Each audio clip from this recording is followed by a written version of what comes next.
الشیطان الرجیم بسم اللہ الرحمن الرحیم الحمدللہ وکفا وسلام علی عبادہ الذین اصطفی محمد و اہل بیتہ الطیبین الطاہرین المعصومین المنتجبین المظلومین الذین اذهب اللہ عنہم الرجس وطہرہم تطہیرا.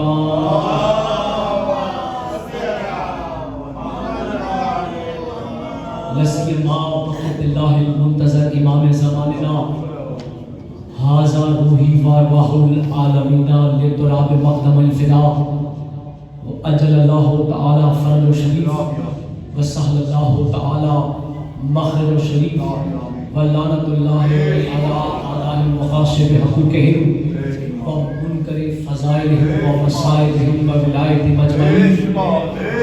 اما بعد فقط قال اللہ تعالی فی محکم کتاب المبین بسم اللہ الرحمن الرحیم والمال والبنون زینت الحیات الدنیا. صلوات پڑھ دیں محمد محمد. بسم اللہ. متبرک اجتماع کے لیے سورہ مبارکہ کہف قرآن کا پر اسرار سورہ اور اس کی آیت نمبر 46 آج کی مجلس کے سرنامہ کلام کرام چونکہ دن ایسے آ گئے ہیں کہ تاریخ ہے 5 مہینہ ہے 12واں اور شہادت ہے جس بی بی کی وہ دن ہے 3 جمادی الثانی اور آج جو دن ہے وہ ام البنین مادر گرامی حضرت عباس علیہ السلام کا ہے. تو اتنے متبرک تاریخ میں اتنے متبرک اجتماع میں نے سورہ کہف کو جو کہ اسرار سے بھرا ہوا سورہ ہے اور کمال قدرت یہ ہے کہ پورے قرآن میں اس کی 110 آیتیں ہیں. ویسے یوں کہوں کہ یہ سورہ علی ہے اور میری تقریر میں جو ملٹیپل موضوع جو میں نے آج آپ کے سامنے زیر بحث لانا ہے، ایک تو ہے موضوع حجاب اللہ حضرت فاطمہ الزہرا صلی اللہ علیہ وسلم اور پھر دوسرا موضوع آج کے دن کی نسبت سے حضرت فاطمہ بنت حزام المعروف بی بی ام البنین، یہ بھی موضوع چلے گا. اور پھر کمال قدرت یہ دیکھیں کہ میں نے اسی لیے سورہ کہف کی آیت پڑھی. ارشاد رب العزت ہے المال والبنون زینت الحیات الدنیا. میں اپنی آیت تک آگے ہوں، اسرار بتانا چاہتا ہوں کہ شاید اسرار کیا ہے. اللہ ارشاد فرماتا ہے مال و دولت اور بیٹے دنیاوی زندگی کی زینت ہے. اللہ عالم انسانیت کو آئینہ دکھاتے ہوئے ارشاد فرما رہا ہے تمہارے بیٹے، تمہاری دولت، تمہاری دنیاوی زندگی کی زینت ہے. اللہ کہنا چاہتا ہے عالم انسانیت سے تمہارے بیٹے، تمہاری دولت، تمہاری دنیاوی زندگی کی زینت ہے. تو جس کے بیٹے، جس کی دولت دنیاوی زندگی کی زینت ہو انہیں اہل زمین کہتے ہیں اور جس کے بیٹے دین کی زینت ہو اسے ام البنین کہتے ہیں.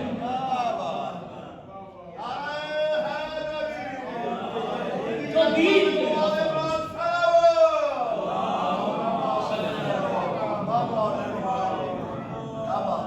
کے محافظ ہو اس بیوی کو ام البنین کہتے ہیں. اور یہ موضوع ہے ام البنین. اللہ نے تاریخ میں بڑی بڑی بیویوں کو 10 بیٹے دیے مگر کوئی ماں ام البنین نہ بن سکی، اس لیے کہ بیٹوں میں وہ شرف ہی نہیں تھے. اگر شرف ہوتے تو ماں کی شخصیت کو نکھارتے. جب پوری کائنات کے اندر واحد بیوی ہے کہ جس کے بیٹوں نے وہ شرف حاصل کیے کہ ماں کو ام البنین کہنے والا پڑا. پہلے بیٹے کا نام حضرت عباس جو دین کے محافظ ہو وہ ام البنین کے بیٹے ہیں. دین کی زینت جو ہو وہ ام البنین کے بیٹے ہیں. جو دین کی زینت ہے وہ ام البنین کے بیٹے ہیں، جو دین کے محافظ ہیں وہ ام البنین کے بیٹے ہیں، جو دین کے رکھوالے ہیں وہ ام البنین کے بیٹے ہیں، جو دین کے وارث ہیں وہ ام البنین کے بیٹے ہیں۔ میں آپ کی توجہ اس دین کی طرف کروانا چاہتا ہوں کہ جس دین کے لیے جس کے نے کہا دین است حسین، دین بنا حسین، اور جو دین بنے اسے حسین کہتے ہیں، اور جو محافظ دین بنے اسے عباس کہتے ہیں۔ جو دین کا محافظ ہے، جو دین کا محافظ ہے، جو دین جس کی حسین دین بھی ہے، دین بنا بھی ہے، مگر کمال یہ ہے یا کاشف الکرب ولی حسین علیہ السلام، ایک شب کربی بھاگ کے آخر کر حسین علیہ السلام جو حسین کے چہرے سے پریشانی کو ہٹا دے اسے عباس کہتے ہیں۔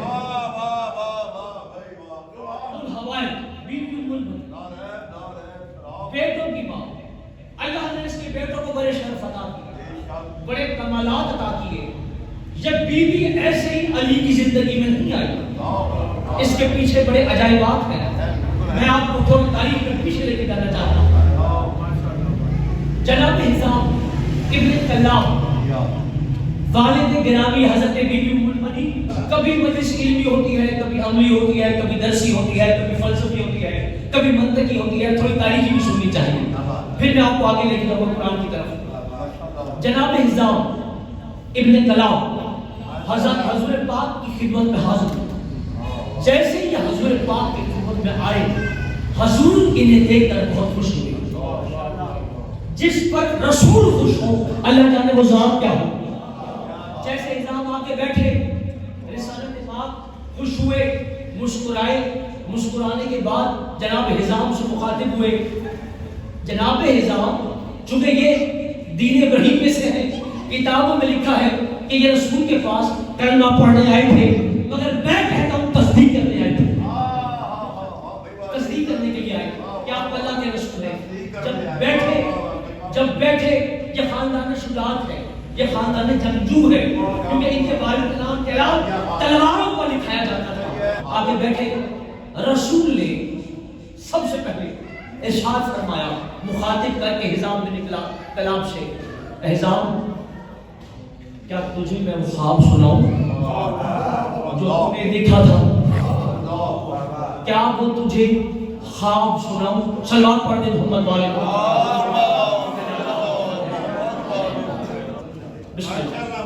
اے حزام، کیا میں تجھے وہ خواب بتاؤں جو تم نے دیکھا تھا؟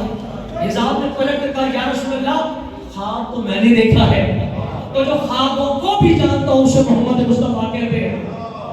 بھائی خوابوں کی تعبیر بتانا اور فن ہے، تو جو خواب بتائے اسے محمد مصطفیٰ کہتے ہیں۔ جناب حزام نے اچھا اے اللہ کے رسول آپ بتائیں، کہا خواب میں تم گھوڑے پر سوار تھے اور تم اپنے گھوڑے کو دوڑاتے ہوئے میدان میں جا رہے تھے کہ اتنے میں تم نے آسمان کی طرف دیکھا تو تمہاری ہتھیلی پر آسمان سے پانی کی ایک بوند گری، پانی کی ایک بوند گری۔ ابھی تم یہ سوچ رہے تھے کیا یہ پانی کا قطرہ ہے یا موتی ہے، کہ اتنے میں ایک گھوڑا سوار تمہارے سامنے گھوڑے کو دوڑاتا ہوا تمہارے سامنے آ گیا اور کہا، احزام یہ موتی مجھے دے دے، یہ موتی مجھے دے دے۔ تب جا کر تجھے پتا چلا کہ یہ پانی کی بوند نہیں ہے بلکہ آسمان سے اترا ہوا موتی ہے۔ اور پھر اس گھوڑا سوار نے کہا، احزام یہ موتی میری امانت ہے، یہ میری امانت ہے، کیا جانتے ہو؟ کہا، صدقتا یا رسول اللہ، آپ نے سچ، آپ نے وجہ فرمایا جانتے ہو وہ موتی کیا تھا؟ فرمایا اللہ کے رسول آپ بتائیں۔ کہا، اللہ تجھے ایک بیٹی عطا کرے، اللہ تجھے ایک بیٹی عطا کرے گا، وہ تیرے پاس ہماری امانت ہے۔